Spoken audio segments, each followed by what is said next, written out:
The trees on Delmarva are getting ready to put on a show as we inch closer to the official start of fall.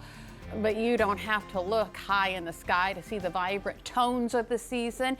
Here to explain is Ginny Rosenkranz. She's our gardening expert, and she's with the University of Maryland Extension Office. And we are talking about what you see right here in front of us, the blooming goldenrod. It's beautiful. I absolutely love it. It's one of the coolest native plants that we have.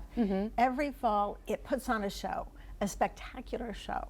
And what's really, really neat is that the number of pollinators who adore this, every one of them, the butterflies, the moths, the beetles, even the little wasps, the little bees, the big bees, just so many. I mean, if it's an insect, it's after that, and it's just and it's everywhere right now. Yeah, and they're not interested in us. I mean, like you could go right up to a bee and think, no, they're so interested in the goldenrod. It's like, lady, leave me alone. I'm busy shopping here. Now, just like any other plant that you bring in, I imagine there's many different types of goldenrod. Absolutely. So the big one that I have that's just like really kind of almost a tree, that is a native one. That is our native one, and it's wonderful.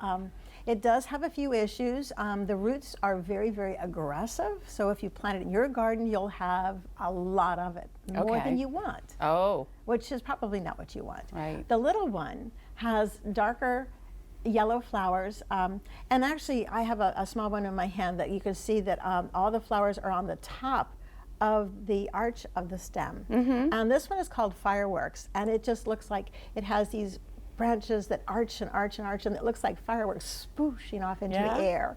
And then of course when you have all the insects around it, it looks like a galaxy. It's so cool. I bet. Now when I think of goldenrod, I think of allergies. You know, a lot of people do, because the goldenrod is so bright, it is so eye-catching, and they have, oh my goodness, my sinuses, achoo. But what's really going on is ragweed. So I brought a little sample of just the leaves. I cut the top off so nobody would get a sneeze going on here. But this is a plant that blooms at the same time as goldenrod, but it's a little bit more shy. Okay. And actually it's wind pollinated. So plants that were wind pollinated were on Earth way before the pollinators were.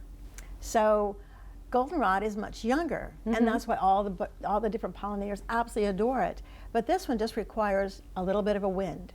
And the pollen is so lightweight that they have actually captured it 2 miles up in the air and 6 miles out to sea. Really? I have no idea why anybody would want to do that, other than to find out how can I get away from this? Right. But I remember my dad, who was in the Navy, he loved it to go out to sea, because he was from the West Coast and they didn't have this goldenrod. Well, they had goldenrod maybe, but they didn't have the ragweed there. Sure. And so when he came to the East Coast to the Naval Academy, oh my goodness, every fall he would sneeze. But when they went out to sea, he was like, I can breathe again. But he had to go 6 miles out. At least. At least. Yes. Now, you say that if you plant it in your garden, you need to watch how much you plant? Well, that's with the common one.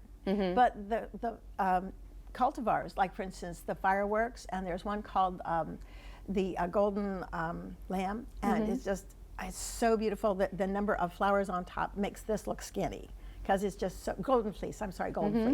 Those are cultivars that have been designed using the genetics of the native one to be a little bit more people friendly, garden friendly. So the propensity to run all over the place and have so many roots and so many rhizomes that you have, like instead of one you have a meadow, and that's all you have. You can go ahead and plant it, and it will grow gradually, but it will stay where it's supposed to be. Okay. It doesn't pop up 3 feet away, or like, there's another, oh gosh. It stays in its lane. It does. It stays in, and it's well behaved. Well, that's good. But it still has all the pollinators. And they're so delightful, and there's such a ray of sunshine, especially this time of year, when there's a lot of things that are looking a little tired. So right now I have the purple coneflower in bloom along with this, and they just look like rock stars. Yeah. The rock star goldenrod. Absolutely. You're a rock star, Jenny. Thank you so much for coming in here and telling us all about these beautiful blooms. Thanks for letting me bring my friends. See you next time. See you next time.